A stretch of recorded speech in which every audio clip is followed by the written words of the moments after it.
good evening to you all, and welcome to the third edition of A Bitter Cup of Coffee here on the Mad Radio Network. I, myself, Marc Weiss, am joined again week in and week out with my partner in crime, Mr. Douglas J. Gladstone. How are you doing today, Mr. Gladstone? I am doing well, Mr. Weiss. That would be Marc R. Weiss to distinguish you from Mark Q or Mark L. Weiss. Right, the other guy's from Hotline Brooklyn, and I don't want to give him any of my thunder. But more importantly, we have a great guest with us here tonight. We have Mr. Tim Harkness, who started his career. Let's see if I can get this right. And Mr. Harkness, you tell me if I get this wrong. You were signed by the Philly organization, then got traded to the Dodger organization in 1957. So they were still in Brooklyn at the time. I think that was in the Elmer Ballo trade. And you were with the Los Angeles Dodgers in their farm system, moved up there, got to play in L.A. for 2 years, went to the Mets, got traded by the Mets to the Cincinnati Reds, and they sent you to their farm system. And that's kind of we kind of go bad after that, but not because you played bad or anything like that, but just because of the nature of baseball. Did I get that lineage correct? Yeah, most of that is correct. There's a few. If you want me to enhance that a little bit, I can tell you some of the story. Do you want to hear that part about what happened? Without a doubt. Unless Mr. Gladstone wants to do a little bit of promo of you before we do that, but that's up to Mr. Gladstone. It's not up to me. It'll be a joint decision. I just wanted to tell our listeners that Tim Harkness Sr. comes to us all the way from north of the border in Curtis, Ontario. Right. He was born in Lachine, Quebec, Canada. Which is 259.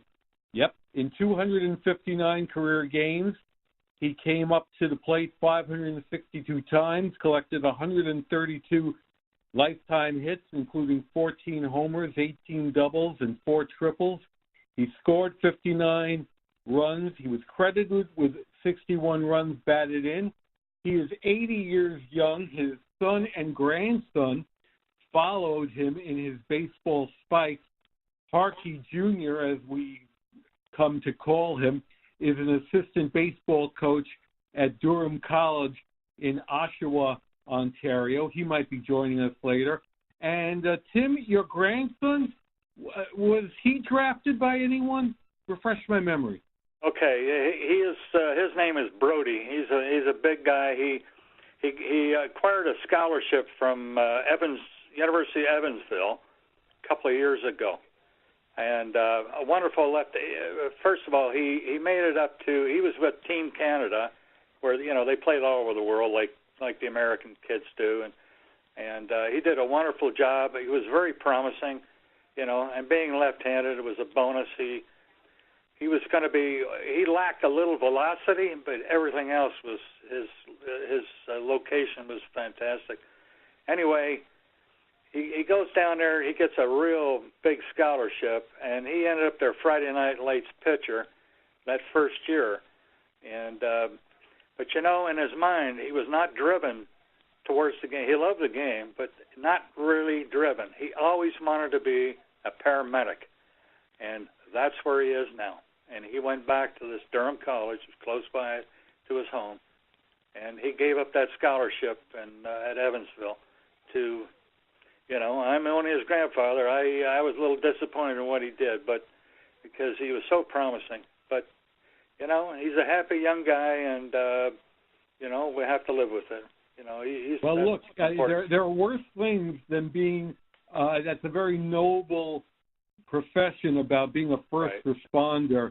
And I should add that you were also the one-time manager of the Toronto Maple Leafs, not the hockey team, Marc Weiss, not the hockey team, but the Intercounty Baseball League.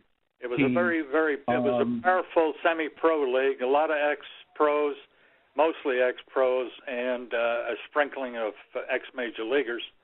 And it was very competitive, and I enjoyed it. I did it I managed there for 5 years. And what brings Harkey Sr. to us tonight, he mentioned what his grandson may or may not have been lacking in. Harkey Sr. is lacking in, of course, a pension, a real pension. We'll get to that later on, but in all fairness, I've been doing a lot of talking. So, Mr. Marc R. Weiss, please talk. You're the Brooklyn Dodger fan. You're the LA Dodger fan. You're the hockey fan. Fire away when ready, Grizzly. Well, I'll tell you, I was super duper excited when I found out that Mr. Harkness was going to be our guest this week, and I started saying to myself, what angle am I going to come at with this thing? And right. So, like, the angle is obviously Dodgers, Mets, because we have a big Dodger Mets fan following, and we'll get to that. But I'm a huge hockey guy, and you mentioned Toronto, well, because, obviously, they're in the news today, the last few weeks because they just signed themselves a really big top-notch free agent, and they haven't won a cup in over 50 years, so that's a big thing. But, Mr. Harkness, I heard a rumor, and you tell me if this is true or not, but you played minor league hockey affiliated with the Montreal Canadiens. Is this true or not true? It is true. I was with the what they call Junior A, which is the highest of the junior leagues in the country. And it was, most of the young guys playing in the pros back in those days came from that level of hockey. And then you might jump to say like AAA, comparable to that would be like a high A as compared today. But anyway, I played a couple of exhibition games against the Canadiens. They offered me a contract, and I think I just turned 17. And anyway, that was an experience. But my heart was in baseball for some reason. I grew up, in an area that's light years away from the majestic fields of Major League Baseball, but that's what I was going to try to do, and luckily it worked out, not as well as I was hoping because of circumstances, but that's okay, I appreciate, America opened its arms for me, and, a shy young Canadian boy, I had no idea what pro ball was all about because we didn't even have hardly any leagues around in the Montreal area, but I was driven towards that game, and the guy that signed Koufax wanted to sign me, but my dad and I went to Philadelphia when I graduated from high school, and they offered me a pretty darn good contract considering the time, and my dad thought, this is concrete, and the Dodgers are talking a lot of money, but it's not down in paper, and so I ended up signing with Philadelphia, and Al Campanis was the guy. He signed Koufax and Tommy Davis, some of the other great players of that day. And he said, I'll get you over in this organization. I said, I'm happy where I am. But anyway, the following spring, the Philadelphia needed a shortstop. And I was the guy. Campanis said the trade's not to be done until they got me over with the Dodger organization. So Chico Fernandez was the guy they were after from the Dodgers, and he was a pretty good ball player.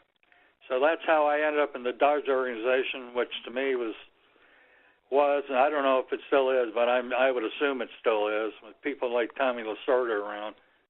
The facilities of Vero Beach, Florida, Dodgertown were state-of-the-art, and they probably still are, although they moved out to Arizona. But, the first ones to have their own aircraft, they treated everybody, the major leaguers and the minor leaguers, trained together. So there was no, you weren't mystified, you weren't awestruck when you saw the big leaguers because they were around every evening, which was a great thing. It was like a family thing, and that's the way the Dodgers treated their young boys. A wonderful organization, and they were very successful. And, when they opened Dodger Stadium, that was, that was the icing on the cake, so to speak. O'Malley's, he had some tough experiences, I guess, back in New York.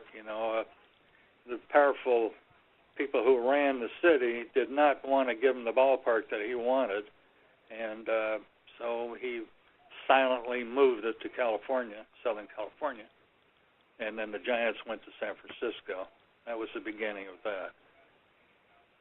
Did you ever get to work out in Ebbets Field or even play in Ebbets? Never. I know you didn't play usually, but did you work out in 57? Never. No, I was not. Let's see. I got traded in the spring. I played 56 games in the what do they call that? It was like New York Penn League is what it was called. I was in Olean, New York. It's right near Buffalo. Mm-hmm. Right down the low minors. And I played 56 games, and then the following spring, the trade happened, and right in the middle of spring training, which was kind of a shock to me. I mean, I didn't know anybody, so they had me on a bus within 2 hours after the trade, and I drove all night sat on the bus all night, and arrived at Dodgertown and walked over to Home Stadium, where they used to, the big club played their games. And I looked down at 650 kids and didn't know one person. So I knew I had my work cut out for me, but it didn't bother me. I knew what I could do. And that's how they train those young kids, just like the Army, I would assume. I've never been in the Army. But, when those kids, a lot of the guys who come out of that organization were very well sought after by a lot of major league clubs because of the way they were taught. They were. Hey Tim, if I could just jump on in, and I'm sorry to disrupt this part of the show, but what kind of an acclimation process is it you? I know you said the Dodgers treated everyone great; they all trained together. Right. But just coming from, as you kind of alluded to, a small town, right? burg. Into quote unquote the States and the big city. What type of an acclimation process was that for you? Surprisingly, it wasn't very difficult at all. Now, Montreal was in the old International League, which is still in existence now. And, I was just, I don't know what it was about baseball. I mean, all the kids, everybody was playing hockey. I mean, the rinks were full, as much as there'd be ice available, and the winters were long and cold, of course. And but I saw the Montreal Royals. Actually, a guy named Chuck Connors ended up the rifleman on TV, and he was the first guy I spotted when my dad took me to ball game. They were the highest. They had the biggest attendance in minor league baseball at one time. And I started watching that in 1948, and I was 10. So. In 46 is when Jackie Robinson broke in, and they purposely sent him to Montreal because of the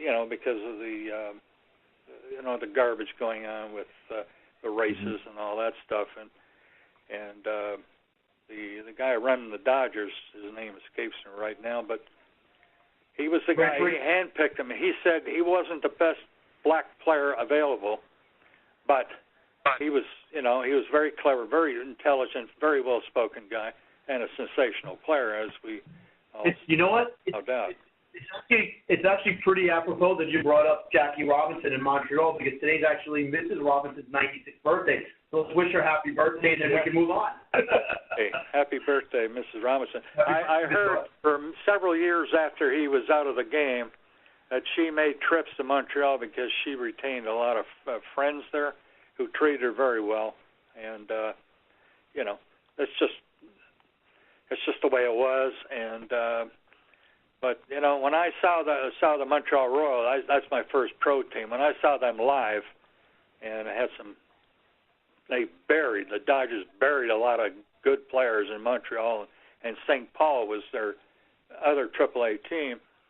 I was hooked, and I don't know, when I got down there to, when I ended up in Vero Beach, I mean, after the first day, I just felt like any other kid, and I adapted. Luckily, I adapted as well. I mean, I do speak French, but, I grew up, I'm of Irish background. My father was born in Ireland, and my her father was born in Ireland, so I've got that part of my background there, but we're just normal, and a lot of kids play ball. I mean, French Canadians where the Expos played were fantastic baseball fans. They just the ballpark was terrible. That Olympic Stadium where they held the '76 Olympics was